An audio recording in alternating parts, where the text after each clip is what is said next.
Hello and welcome to a new video. This is take 3. Today we're going to talk about something semi-controversial.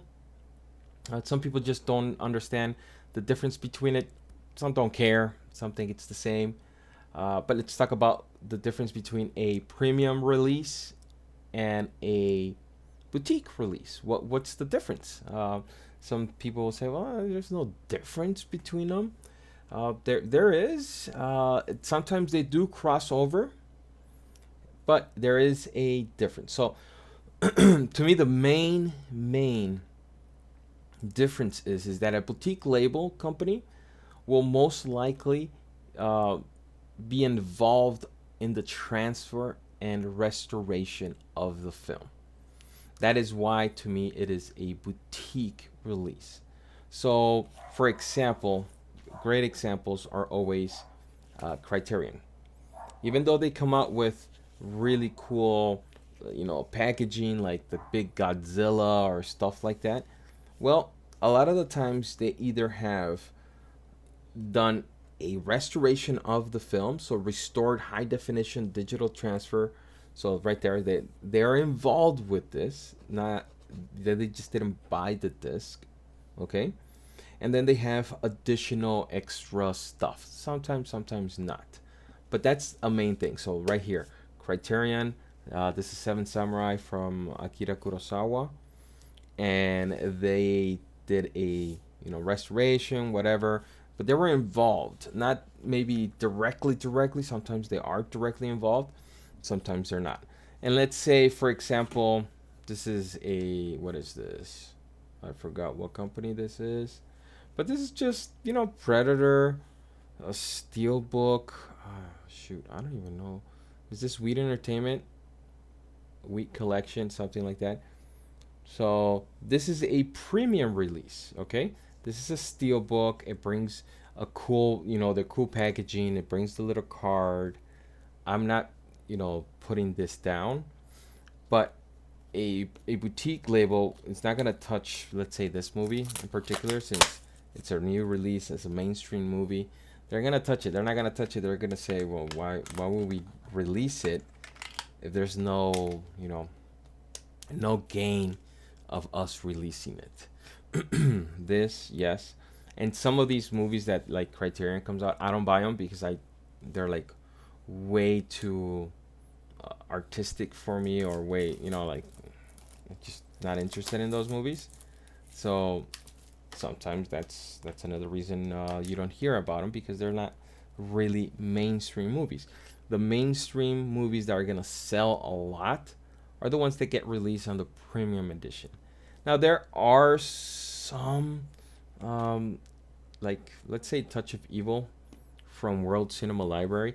I'm not completely sure if they do any type of restorations, but this to me is like a crossover, like a blend between premium and boutique. Premium because they have like special stuff, extra goodies. You can see the unboxing video in my channel of this. It's a great movie. It's not a mainstream movie, so they kind of ventured into that side. World Cinema Library does that a lot.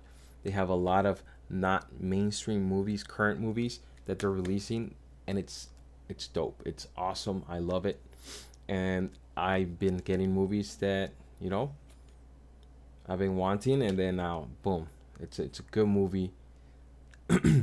And that's the blend right there. That's the crossover. Another example of a boutique label, I'm going to go ahead and say, is Arrow Video. They don't have the super artistic movies, but they have a lot of like these B-type cult movies that are kind of rare and create a cult following. Well, they also have done restorations. Let's see, brand new 4K restoration. So a lot of these do have that it says, let's see if you can see it. It says it right around here, 4K brand new 4K restoration, and it brings a whole bunch of extra goodies, which is really cool. And then they do have sometimes really cool packaging, like like this one. It's not like, oh my god, it's so premium, but it's good. It's good. Good. Another label, it's 101 films. They do a lot of extras and additionals and brand new extras and stuff like that. I don't know if they are involved in restoring. I don't think so. They might. Another one that I like right now is 88 Films. 88 Films, I think they are doing the restorations. It feels more like a la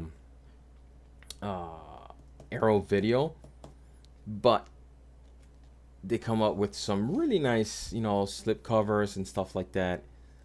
Not premium packaging, because what they're selling you is like the restored movie. So that's pretty cool.